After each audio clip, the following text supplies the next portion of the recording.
Bismillahirrahmanirrahim. Assalamualaikum warahmatullahi wabarakatuh. Alhamdulillahirabbil alamin, wassalatu wassalamu ala asyrafil anbiya'i wal mursalin, sayyidina Muhammadin wa ala alihi wa sahbihi ajma'in. Amma ba'du. Hadirin jamaah Jumat rahimakumullah. Berikut laporan keuangan Yayasan Masjid Agung Palembang. Kas dan tabungan Yayasan Masjid Agung Palembang. 1. Kas. Saldo kas per tanggal 9 Oktober 2024 sebesar Rp10.108.435. Penerimaan kas per tanggal 10 sampai 16 Oktober 2024 sebesar Rp8.014.000. Hasil kota amal Jumat dan rawatib sebesar Rp17.750.000. Tarik tunai tabungan Yayasan Masjid Agung sebesar Rp10 juta. Jumlah penerimaan kas sebesar Rp45.872.435.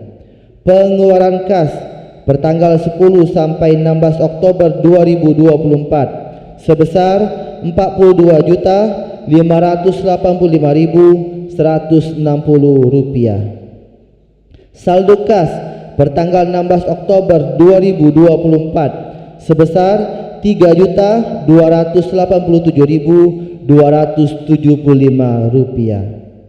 2. Tabungan Yayasan Masjid Agung di bank. 1. Operasional yayasan sebesar Rp276.676.164. 2. Pembangunan sebesar Rp9.754.368. 3. Pendidikan sebesar Rp99.100.702.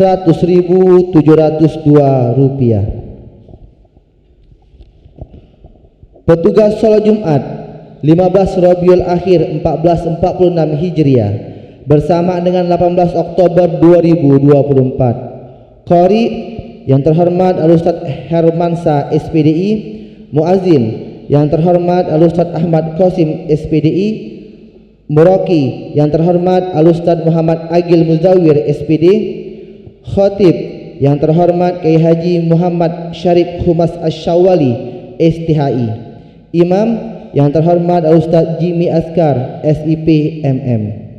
Tausiah subuh Ahad 17 Rabiul Akhir 1445 Hijriah bersamaan dengan 20 Oktober 2024 insyaallah akan disampaikan oleh Al-Ustaz Ki Agus Haji Rusli Naning. Kami informasikan kepada jemaah sekalian, demi kekhususan kita bersama dalam menunaikan ibadah sholat Jumat, ketika hendak memasuki masjid atau berada dalam masjid, apabila khatib sedang berkhutbah, bagi yang menggunakan handphonenya diharapkan untuk tidak mengaktifkannya. Untuk menjaga kebersihan dan kesucian masjid, sepatu, sandal kami mohon agar dititipkan di tempat penitipan atau dimasukkan ke dalam kantong plastik. Demikian yang dapat kami informasikan. Terima kasih atas perhatian dan kerjasamanya. Semoga Allah Subhanahu wa Ta'ala menerima semua amal ibadah kita. Amin ya rabbal alamin. Akhirul kalam, wabillahi taufiq wal hidayah. Wassalamualaikum warahmatullahi wabarakatuh.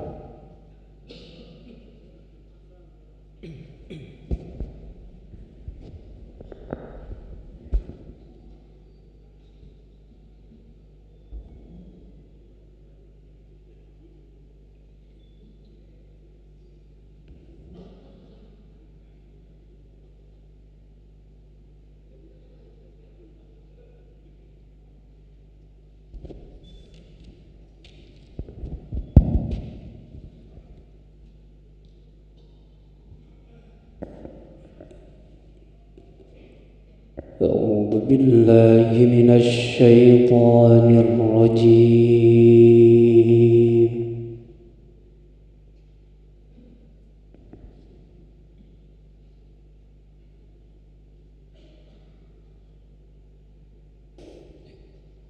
بسم الله الرحمن الرحيم.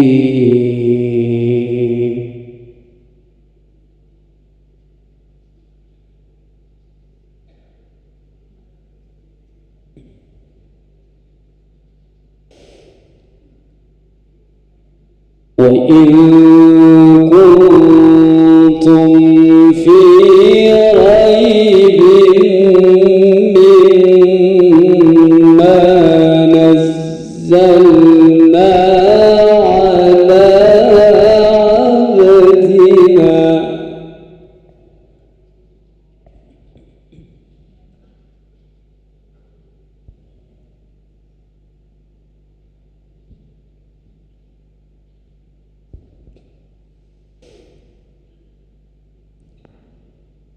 فأتوا بسورة من مثله وادعوا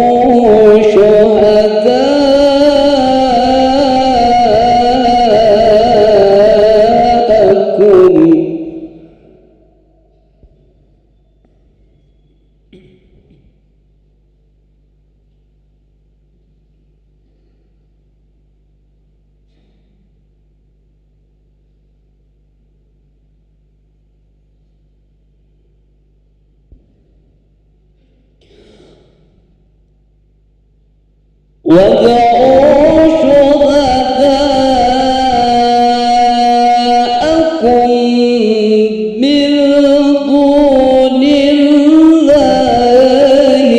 إن كنتم صادقين.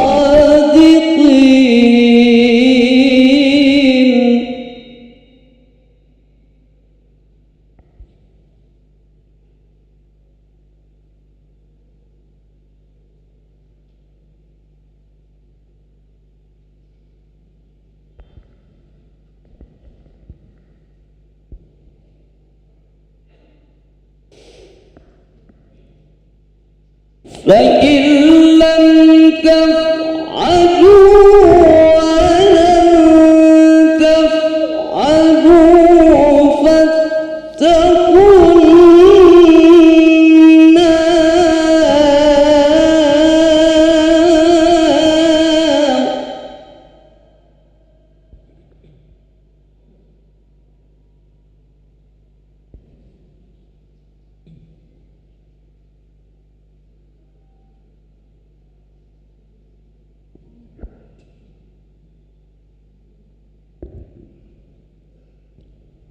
فاتقوا النار التي وقودها الناس والحجارة.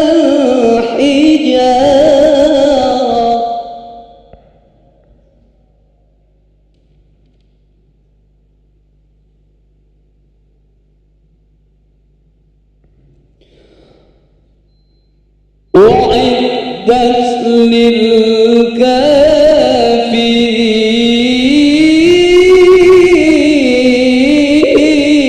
للكافرين.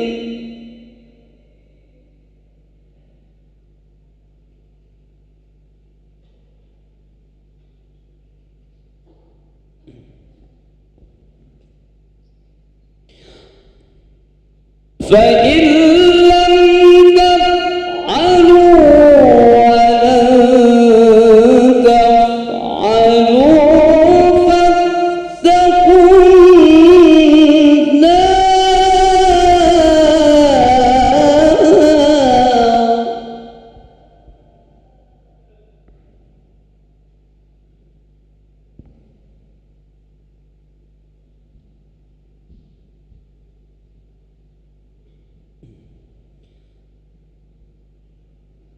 فاتقوا النار التي وقودها الناس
الله أكبر الله أكبر الله أكبر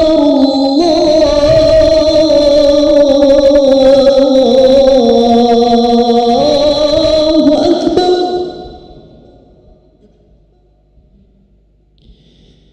أشهد أن لا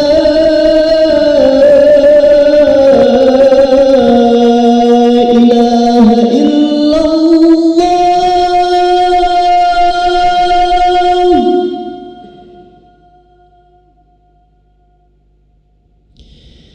أشهد أن لا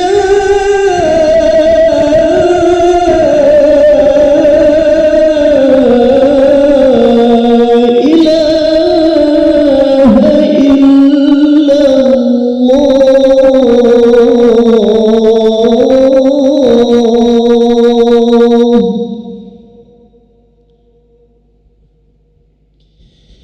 أشهد أن محمد رسول الله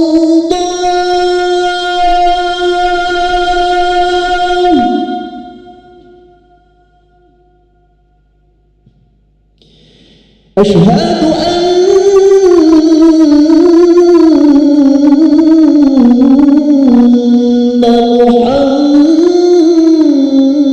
محمد رسول الله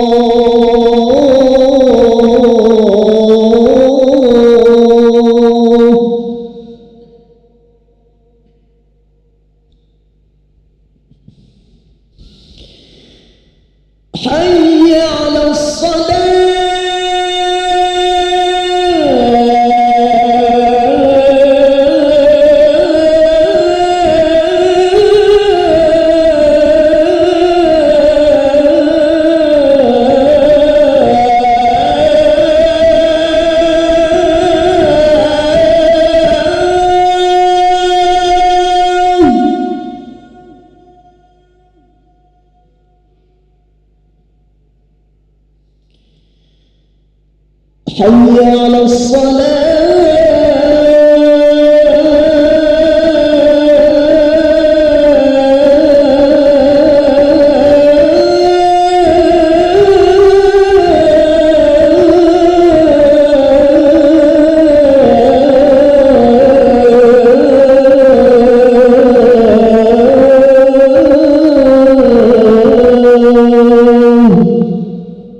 الله أكبر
Assalamualaikum warahmatullahi wabarakatuh. Ma'asyiral muslimin wa zumratal mu'minin rahimakumullah. Ruya fil khabaril ma'thur 'anil nabiyil mashhur an Abi Hurairah radhiyallahu an annahu qala Rasulullah sallallahu alaihi wasallam idza qulta li sahibika ansit wal imamu yakhutubu yaumul jumu'ati faqad lagaut ansitu wasma'u wa ati'u rahimakumullah. Dari Abu Hurairah radhiyallahu an berkata, Rasulullah sallallahu alaihi wasallam bersabda, janganlah di antara kita berkata-kata, baik perkataan itu berupa teguran menyuruh diam ataupun lainnya, sedangkan khatib sedang menyampaikan kedua khutbahnya. Barang siapa yang melakukan hal tersebut, maka pahala Jumatnya menjadi kurang sempurna. Oleh sebab itu, marilah sama-sama kita diam, mendengarkan dengan hati yang khusyuk dan menerima. Semoga Allah Subhanahu wa taala melimpahkan rahmah dan taufiknya kepada kita semua. Amin ya rabbal alamin.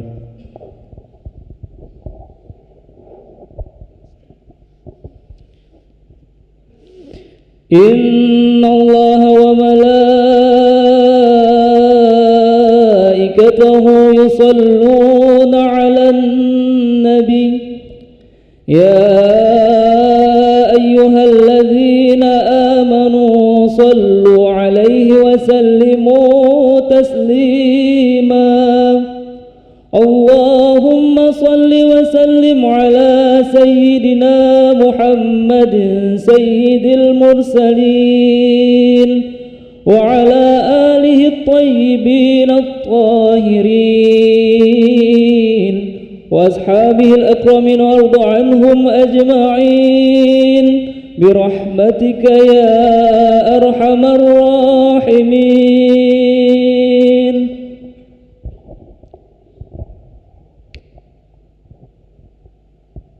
Assalamualaikum warahmatullahi wabarakatuh.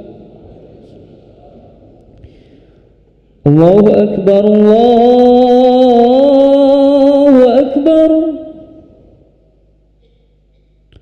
Allahu akbar,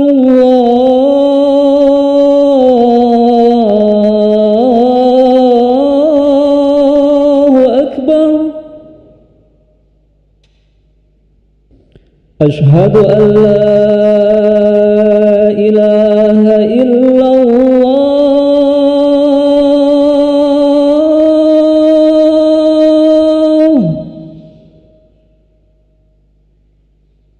Ashhadu an la ilaha illallah.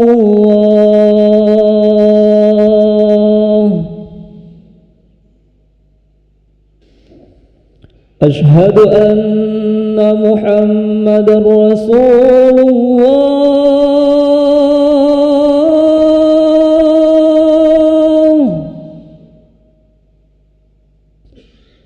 Ashhadu anna Muhammadar Rasulullah.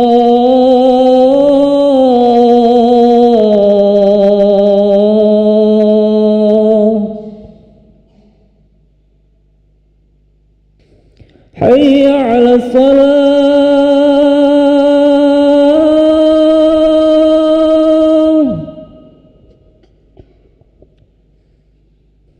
Hayya 'ala salah.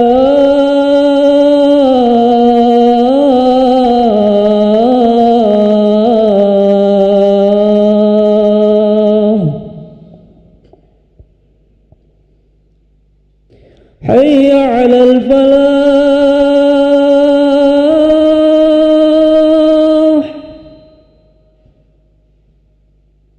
Hayya 'ala al-falah.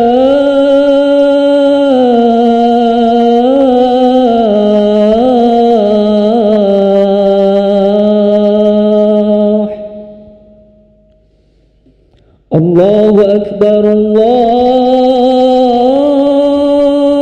akbar. La ilaha illallah.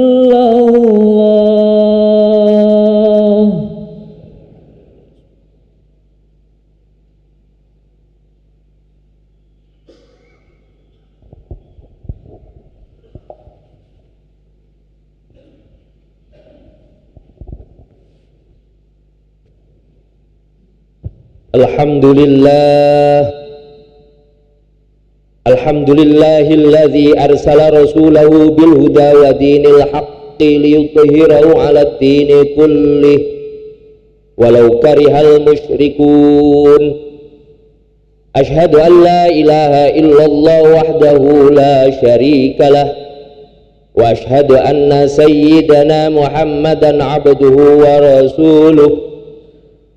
Allahumma sholli wa sallim wa barik ala sayyidina Muhammad wa ala alihi wa ashabihi wa man tabi'ahum bi ihsanin ila yaumiddin.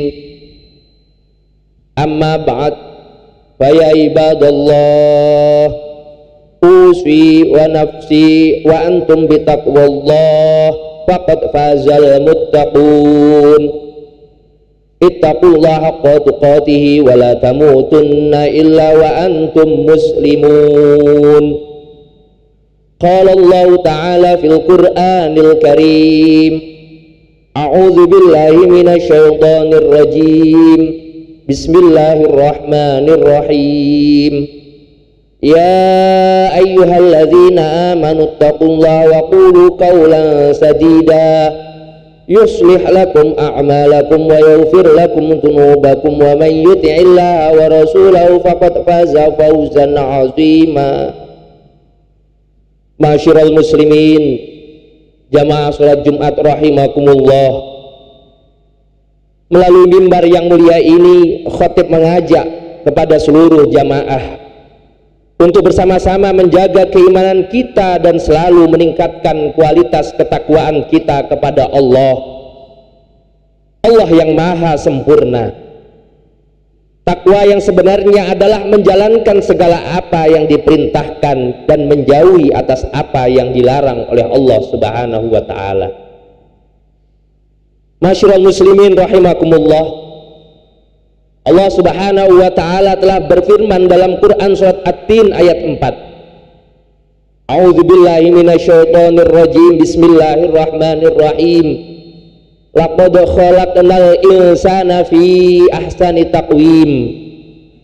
Artinya, sungguh kami benar-benar telah menciptakan manusia dalam bentuk yang sebaik-baiknya.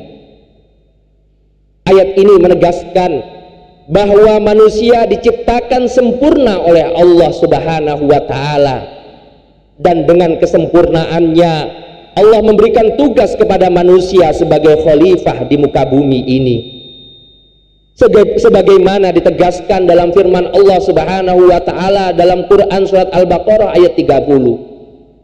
Wa idh qala rabbuka lil malaikati inni ja'ilun fil ardi khalifah qalu ataj'alu fiha may yufsidu fiha wa yasfiku dima wa nahnu nusabbihu bihamdika wa nuqaddisu lak qala inni a'lamu ma la ta'lamun. Artinya, ingatlah ketika Tuhanmu berfirman kepada para malaikat, aku hendak menjadikan khalifah di bumi. Mereka berkata, apakah engkau hendak menjadikan orang yang merusak dan menumpahkan darah di sana, sedangkan kami bertasbih memujimu dan menyucikan namamu? Allah berfirman, sesungguhnya aku mengetahui apa yang tidak kamu ketahui. Dalam tafsir Al-Qurtubi, kata khalifah dapat bermakna sebagai pengganti, yaitu pengganti Allah di muka bumi. Hal ini mengindikasikan bahwa umat manusia adalah pengatur bumi sebagai penggantinya Allah. Sebagai pengganti Allah, maka segala kebijakan dan tindakan kita juga sesuai dengan sifat-sifatnya Allah. Di antaranya adalah Ar-Rahman, penuh kasih sayang. Jika manusia menjaga, mengelola dan memanfaatkan bumi dan segala isinya dengan kasih sayang, niscaya akan tercipta kedamaian dan keseimbangan. Sebagai khalifah, manusia memiliki tanggung jawab untuk menjadi rahmat bagi alam dan memiliki tugas-tugas pokok. Tugas manusia dalam memperlakukan alam semesta ini paling tidak berdasarkan pada 3 prinsip. Pertama adalah prinsip tanggung jawab. Manusia mempunyai tanggung jawab baik terhadap alam semesta seluruhnya dan integritasnya maupun terhadap keberadaan dan kelestariannya. Setiap bagian dan benda di alam semesta ini diciptakan oleh Tuhan dengan tujuannya masing-masing. Terlepas dari apakah tujuan itu untuk kepentingan manusia atau tidak.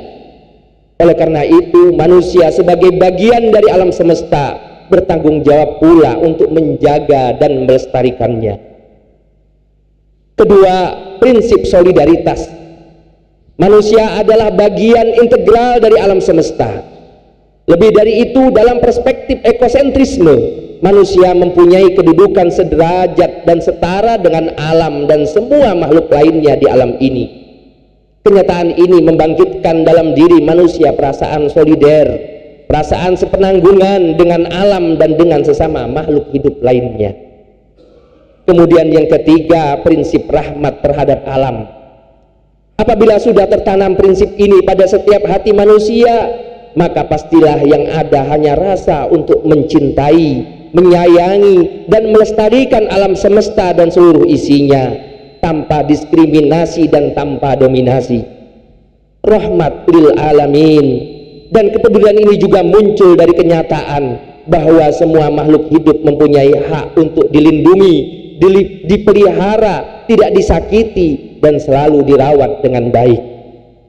Masyarul muslimin jamaah sholat Jumat yang dimuliakan Allah, kita ketahui ada beberapa manusia yang membuat kerusakan di muka bumi ini. Mereka melanggar peraturan ataupun ketetapan yang telah Allah gariskan. Mereka suka membuat kerusakan dan melanggar hukum. Suatu pelanggaran hukum atau perbuatan merusak di muka bumi ini tidak akan terjadi kecuali pada sasaran yang bisa dijangkau oleh tangan manusia. Yang tidak terjangkau akan berjalan serasi dan seimbang, tidak pernah rusak, terganggu atau terlambat. Matahari, bulan, bumi, dan seluruh planet misalnya, semua berjalan atau beredar dengan tetap dan mantap, karena yang mengatur hanya Allah Subhanahu wa Ta'ala. Al-Quran menyebutkan sejumlah kaum dan tokoh yang melakukan perbuatan destruktif atau kezaliman di muka bumi ini, seperti kaum Samud, Ya'jud dan Ma'jud, Fir'aun, Qarun, dan sederetan nama dan kaum lainnya. Mereka diabadikan dalam Al-Quran sebagai pelaku atau agen kerusakan, al-mufsiduna fil ard, atau dengan bahasa lain az-zalimun, orang-orang yang berbuat zalim. Secara umum dan spesifik, Al-Quran juga menerangkan diversitas atau bentuk-bentuk kerusakan yang terjadi di atas bumi. Misalnya yang pertama, merampas atau mencuri harta milik orang lain, baik pribadi maupun milik umum. Sebagaimana diterangkan dalam firman Allah, qalu tallahi laqad alimtum ma ji'na linufsida fil ardi wa ma kunna syariqin. Artinya, saudara-saudara Yusuf menjawab, demi Allah sesungguhnya kamu mengetahui bahwa kami datang bukan untuk membuat kerusakan di negeri ini, dan kami bukanlah sebagai pencuri. Quran surah Yusuf ayat 73. Kemudian yang kedua, kerusakan dalam bentuk menghalang-halangi manusia menuju jalan yang diridhoi oleh Allah Subhanahu wa Ta'ala. Allah berfirman, a'udzubillahi minasyaitonir rajim, wala taqudu bikulli syiratin tu'iduna wa tasudduna an sabilillahi man amana bihi wa tabaghuna aywaja wa dzkuru idza kuntum qalilan fakassarakum wanzuru kaifa kana akibatul mufsidin. Artinya, dan janganlah kamu duduk di tiap-tiap jalan dengan menakut-nakuti dan menghalang-halangi orang yang beriman dari jalannya Allah, dan menginginkan agar jalan Allah itu menjadi bengkok.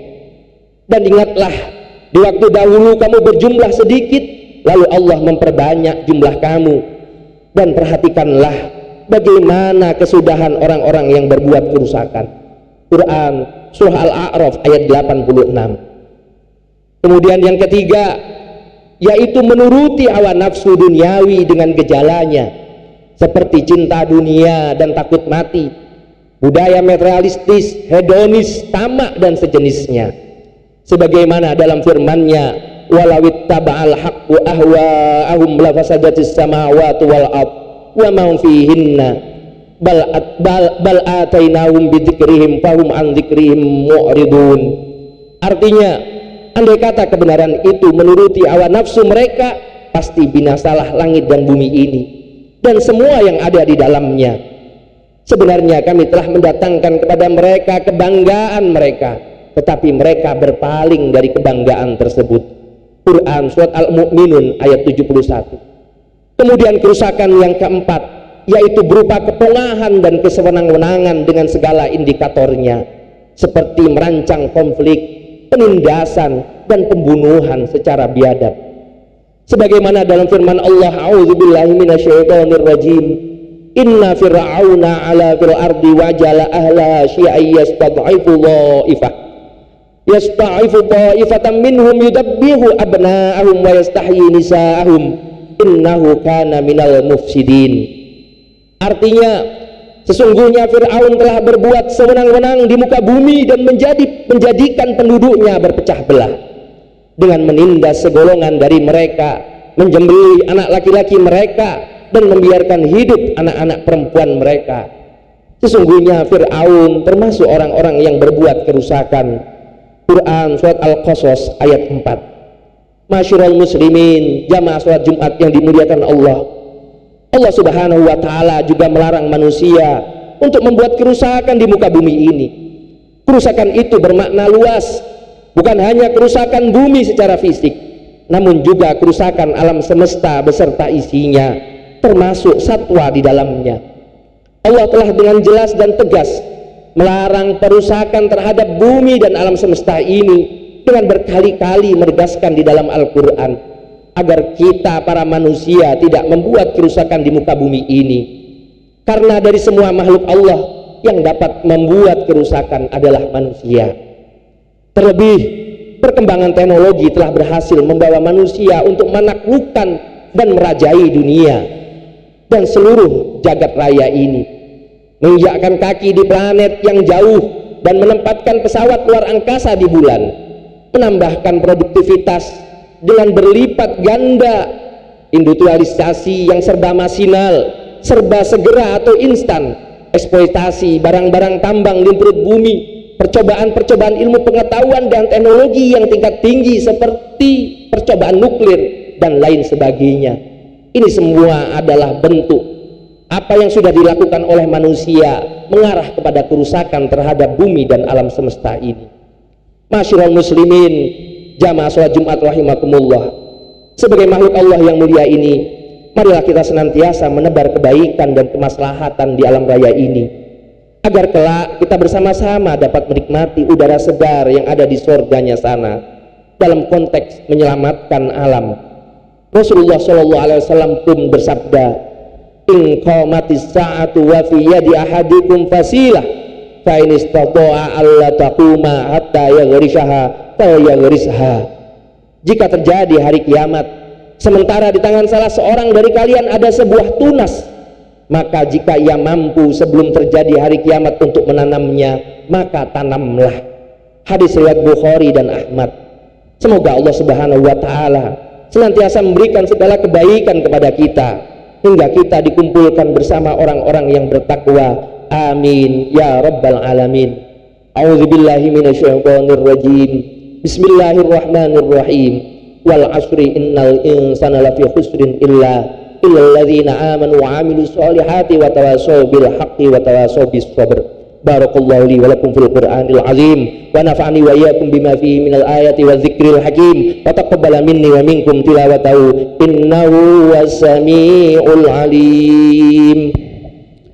Allahumma salli wa sallim ala sayyidina Muhammad wa ala ali sayyidina Muhammad.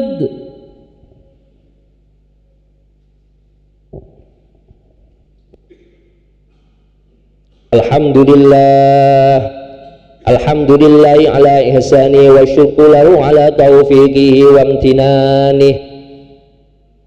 Wa ashhadu an la ilaha illallah wahdahu la syarika lah wa ashhadu anna sayyidana Muhammadan abduhu wa rasuluh adda'i ila ridwanih. Allahumma sholli ala Sayyidina Muhammad wa ala alihi wa ashabihi wa sallim tasliman katsira. Amma ba'd, fa ya ibadallah, usi nafsi wa antum bi taqwallahi faqad fazal muttaqun. Ittaqullaha haqqa tuqatih wa la tamutunna illa wa antum muslimun. Wa'lamu anna Allah amarakum bi amrin bada fi bi nafsihi wa sanna bi malaikatil musabbihati bi qudsih wa qala ta'ala wa lam yazal qailan alima, tanbihan lana wa ta'lima wa tasrifan li nabiyhi wa ta'lima. Inna Allah wa malaikatahu yusalluna 'alan nabi ya ayyuhalladzina amanu sallu 'alaihi wa sallimu taslima. Allahumma salli ala Sayyidina Muhammad wa ala ali Sayyidina Muhammad kama sallaita ala Sayyidina Ibrahim wa ala ali Sayyidina Ibrahim wa barik ala Sayyidina Muhammad wa ala ali Sayyidina Muhammad kama barakta ala Sayyidina Ibrahim wa ala ali Sayyidina Ibrahim fil alamina innaka Hamidum Majid. Allahumma ighfir lil mu'minina wal mu'minat wal muslimina wal muslimat al ahya'i minhum wal amwat. Allahumma a'izzal islam wal muslimin wa dhilla syirka wal musyrikin wa ansur ibadakal muwahhidiyah wa ansur man nasaraddin wa ahzul man khadalal muslimin wa dammir a'da'ad-din wa ali kalimatika ila yaumiddin. Allahumma adfa' annal bala wal waba wal zalazila wal mihan wa su'al fitnati wal mihan ma dhahara minha wa ma batan an baladina Indonesia khassah wa sairil buldanil muslimina ammah ya rabbal alamin. Rabbana zalamna anfusana wa illam taghfir lana wa tarhamna lanakunanna minal khasirin. Rabbana atina fid dunya hasanah wa fil akhirati hasanah wa qina adzabannar. Ibadallah, innallaha ya'muru bil adli wal ihsan wa ita'i dzil qurba wa yanha 'anil fahsya'i wal munkari wal baghi ya'idukum la'allakum tadhakkarun. Fadhkurullahal 'azim yadhkurkum washkuru 'ala ni'amihi yazidukum wa la dzikrullahi akbar wallahu ya'lamu ma tasna'un. Allahu akbar, Allahu akbar, asyhadu an la ilaha illallah, asyhadu anna Muhammadar Rasulullah. Hayya 'alas salah, hayya 'alal falah, qad qamatis salatu, qad qamatis salah. Allahu akbar, Allahu akbar, la ilaha illallah. La ilaha illallah Muhammad Rasulullah sallallahu alaihi wasallam. Qala Allah ala samawati wal ardi wa usulul fa inna tasbih sulta salah. Teruskan rapatkan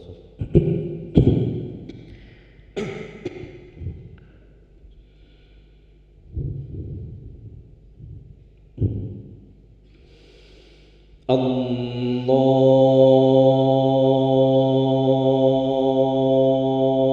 akbar.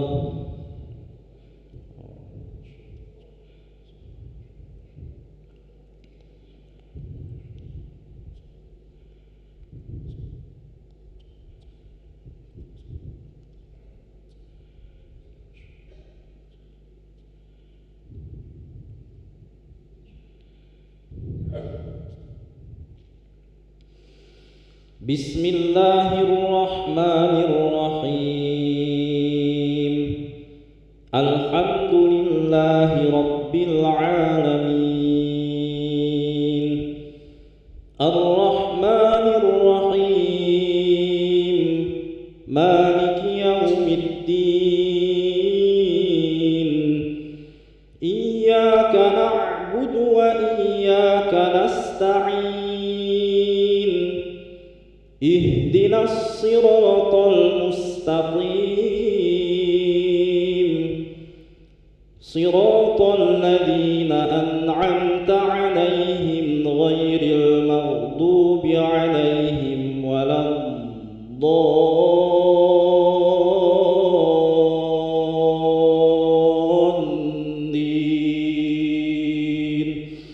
Amin.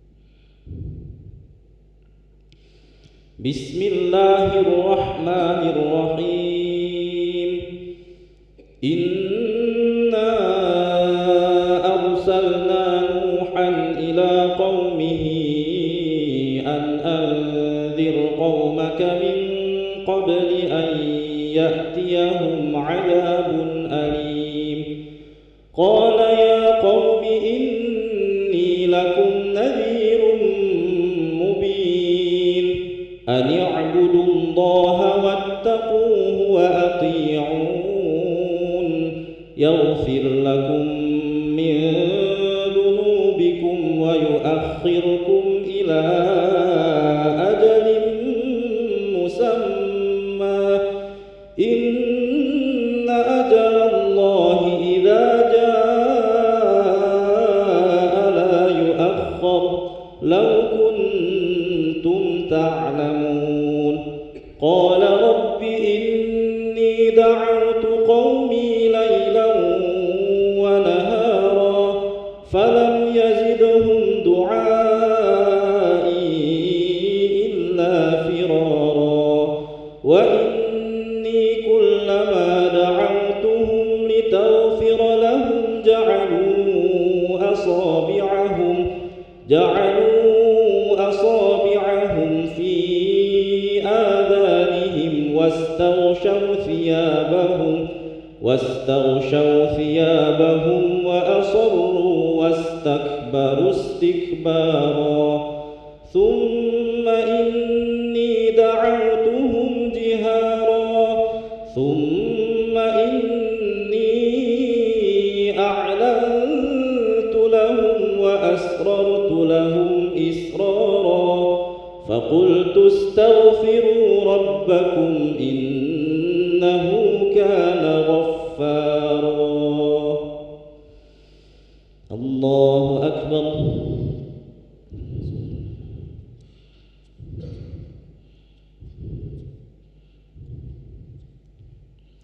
سمع الله لمن حمده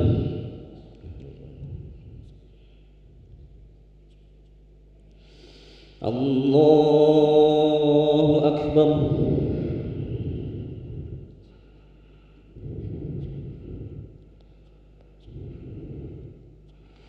الله أكبر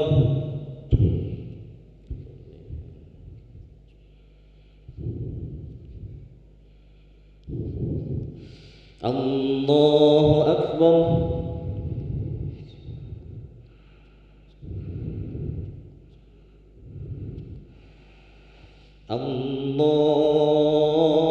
الله أكبر بسم الله الرحمن الرحيم الحمد لله رب العالمين الرحمن الرحيم مالك يوم الدين إياك نعبد وإياك نستعين اهدنا الصراط المستقيم صراط الذين أنعمت عليهم غير المغضوب عليهم ولا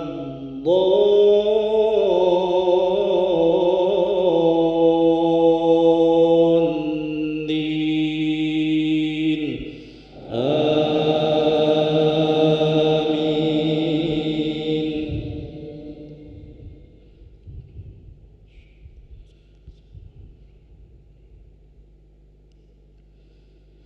يرسل السماء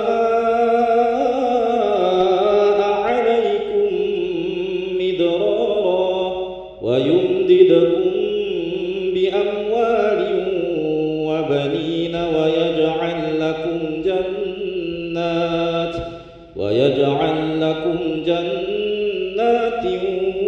ويجعل لكم أنهارا ما لكم لا ترجون لله وقارا وقد خلقكم أطوارا ألم تروا كيف خلق الله سبع سماوات طباقا وجعل القمر فيهن نورا وجعل الشمس سراجا والله أنبتكم من الأرض نباتا ثم يعيدكم فيها ويخرجكم إخراجا الله أكبر.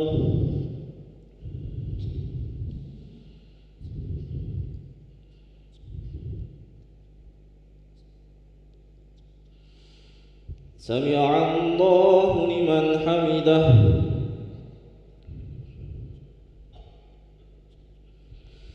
الله أكبر.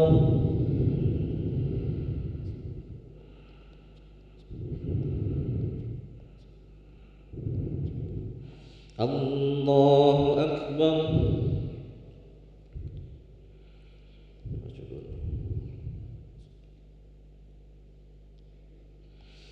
الله أكبر.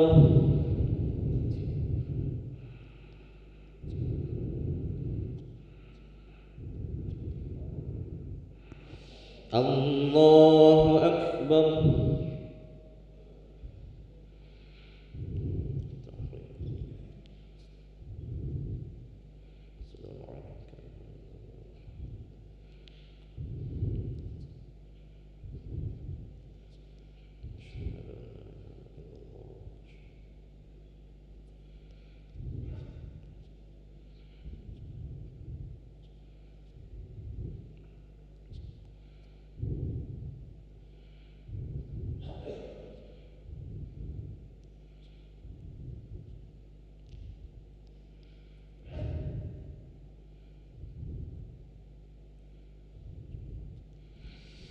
السلام عليكم ورحمة الله. السلام عليكم ورحمة الله.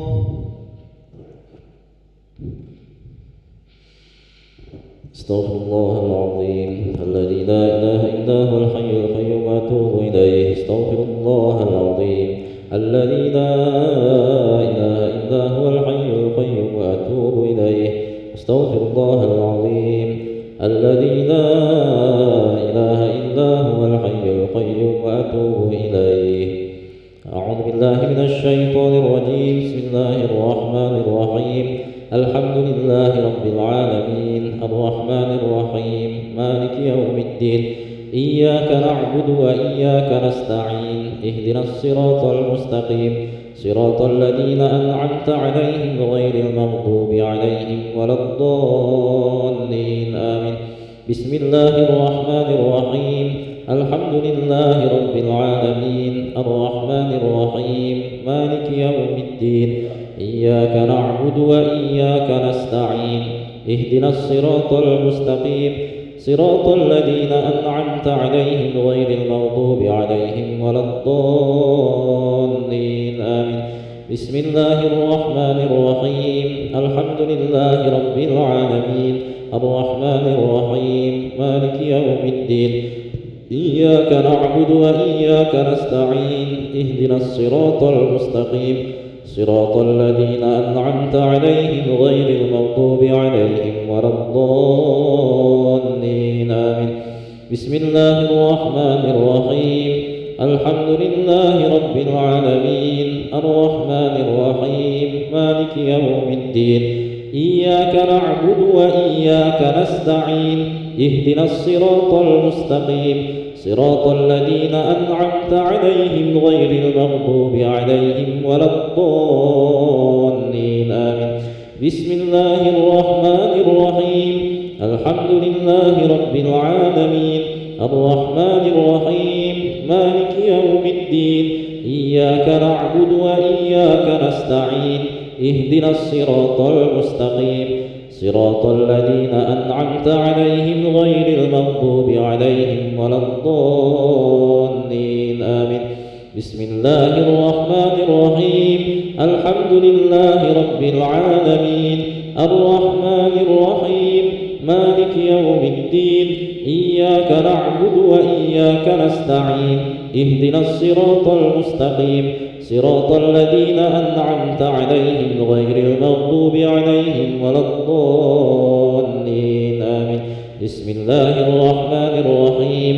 الحمد لله رب العالمين الرحمن الرحيم مالك يوم الدين إياك نعبد وإياك نستعين اهدنا الصراط المستقيم صراط الذين أنعمت عليهم غير المغضوب عليهم ولا الضالين آمين. بسم الله الرحمن الرحيم. قل هو الله أحد الله الصمد لم يلد ولم يولد ولم يكن له كفوا أحد. بسم الله الرحمن الرحيم. قل هو الله أحد الله الصمد لم يلد ولم يولد ولم يكن له كفوا أحد. بسم الله الرحمن الرحيم. قل هو الله أحد الله الصمد لم يلد ولم يولد ولم يكن له كفوا أحد. بسم الله الرحمن الرحيم. قل هو الله أحد الله الصمد لم يلد ولم يولد ولم يكن له كفوا أحد. بسم الله الرحمن الرحيم. قل هو الله أحد الله الصمد لم يلد ولم يولد ولم يكن له كفوا أحد. بسم الله الرحمن الرحيم. قل هو الله أحد الله الصمد لم يلد ولم يولد ولم يكن له كفوا أحد. بسم الله الرحمن الرحيم. قل هو الله أحد الله الصمد لم يلد ولم يولد ولم يكن له كفوا أحد. بسم الله الرحمن الرحيم. قل أعوذ برب الفلق من شر ما خلق ومن شر غاسق إذا وقب ومن شر النفاثات في العقد ومن شر حاسد إذا حسد. بسم الله الرحمن الرحيم. قل أعوذ برب الفلق من شر ما خلق ومن شر غاسق إذا وقب ومن شر النفاثات في العقد ومن شر حاسد إذا حسد. بسم الله الرحمن الرحيم. قل أعوذ برب الفلق من شر ما خلق ومن شر غاسق إذا وقب ومن شر النفاثات في العقد ومن شر حاسد إذا حسد. بسم الله الرحمن الرحيم. قل أعوذ برب الفلق من شر ما خلق ومن شر غاسق إذا وقب ومن شر النفاثات في العقد ومن شر حاسد إذا حسد. بسم الله الرحمن الرحيم.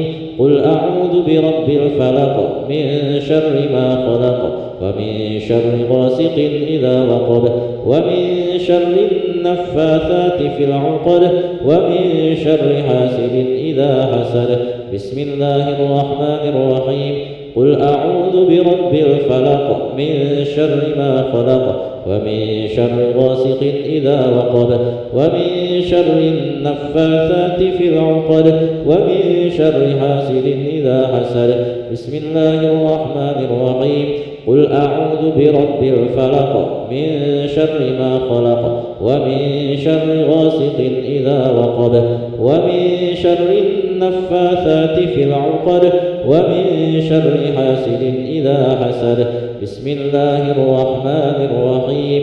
قل أعوذ برب الناس ملك الناس إله الناس من شر الوسواس الخناس الذي يوسوس في صدور الناس من الجنة والناس. بسم الله الرحمن الرحيم. قل أعوذ برب الناس ملك الناس إله الناس من شر الوسواس الخناس الذي يوسوس في صدور الناس من الجنة والناس. بسم الله الرحمن الرحيم. قل أعوذ برب الناس ملك الناس إله الناس من شر الوسواس الخناس الذي يوسوس في صدور الناس من الجنة والناس. بسم الله الرحمن الرحيم. قل أعوذ برب الناس ملك الناس إله الناس من شر الوسواس الخناس الذي يوسوس في صدور الناس الناس من الجنة والناس بسم الله الرحمن الرحيم قل أعوذ برب الناس ملك الناس إله الناس من شر الوسواس الخناس الذي يوسوس في صدور الناس من الجنة والناس بسم الله الرحمن الرحيم قل أعوذ برب الناس ملك الناس إله الناس من شر الوسواس الخناس الذي يوسوس في صدور الناس من الجنة والناس بسم الله الرحمن الرحيم قل أعوذ برب الناس ملك الناس إله الناس من شر الوسواس الخناس الذي يوسوس في صدور الناس من الجنة والناس يا لطيف يا كافي يا حفيظ يا شافي يا لطيف يا كافي يا حفيظ يا شافي الله يا لطيف يا وافي الله يا كريم أنت الله يا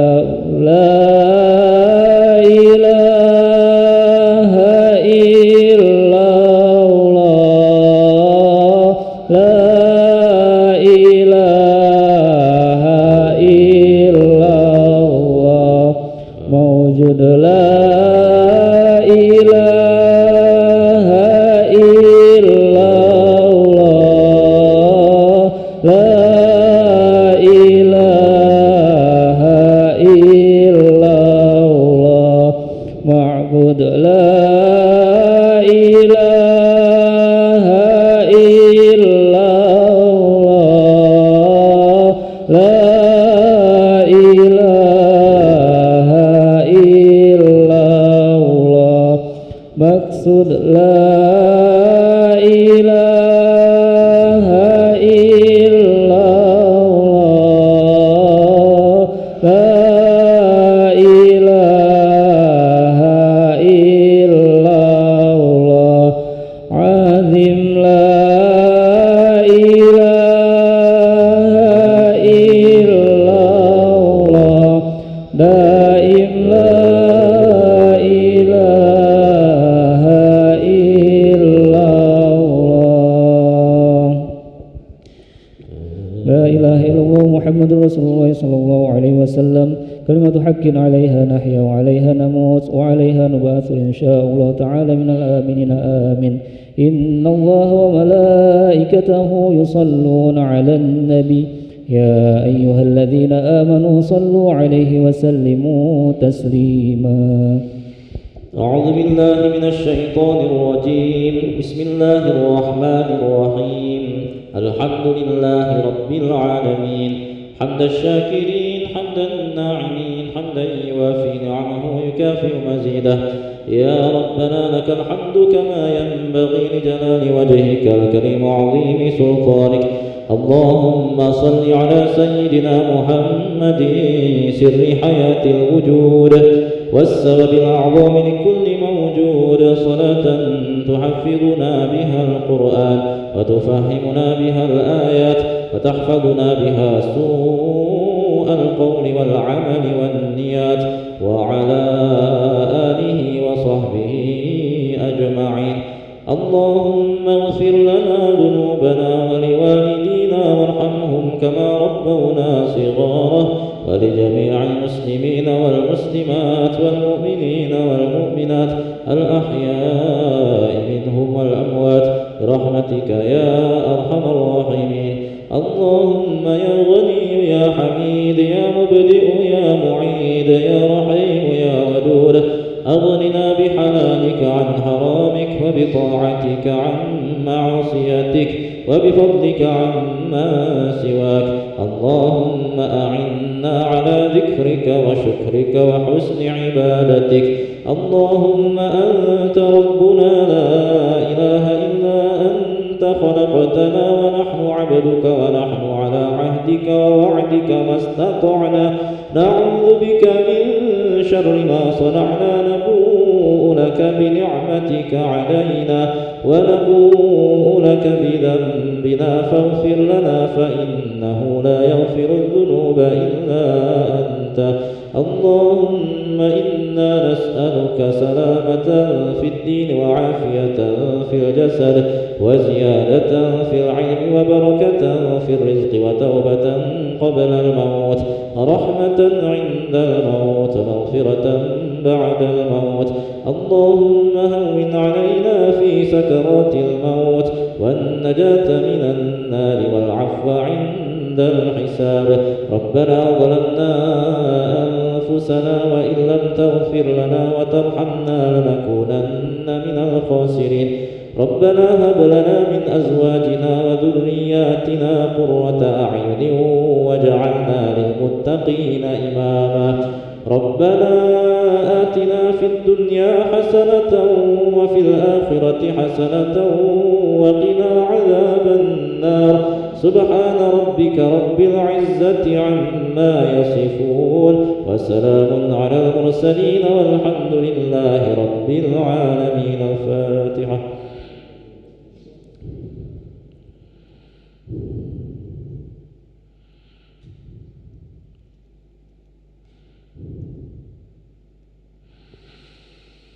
آمين آمين آمين يا مجيب السائلين ارحمنا. بسم الله الذي لا يضر مع اسمه شيء في الأرض ولا في السماء وهو السميع العليم. اللهم أعنا على ذكرك وشكرك وحسن عبادتك. بسم الله الذي لا يضر مع اسمه شيء في الأرض ولا في السماء وهو السميع العليم.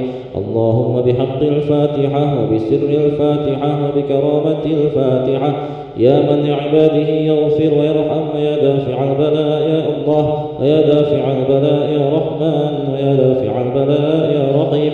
ادفع عنا من كل بلاء الدنيا وعذاب الآخرة وشر الدنيا وشر الآخرة. غفر الله لنا ولهم برحمتك يا أرحم الراحمين.